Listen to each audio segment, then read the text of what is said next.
Hey everybody, this is Kay. Happy July the 4th, and I am working on wineberries.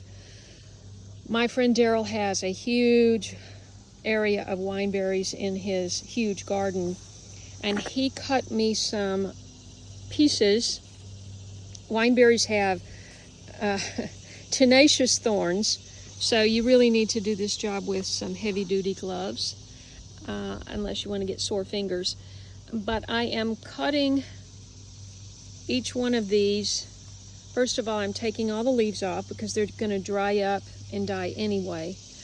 And then I am going and taking two nodes. That's one, that's another. And I'm cutting between there, and then putting them in a bed. That's just azomite that I've sprinkled on the top. I always say that wrong.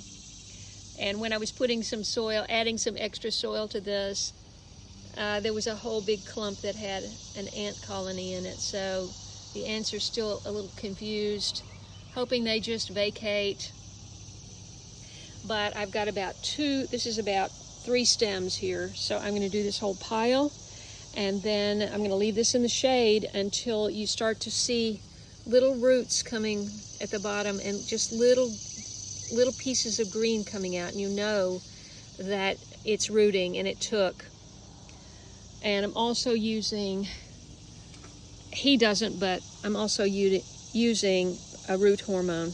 Just stick the end in, and maybe that'll help, because I've done this 3 or 4 times unsuccessfully. But he has a theory about that, and it had to do with him giving me the old growth instead of the new growth, which had already fruited.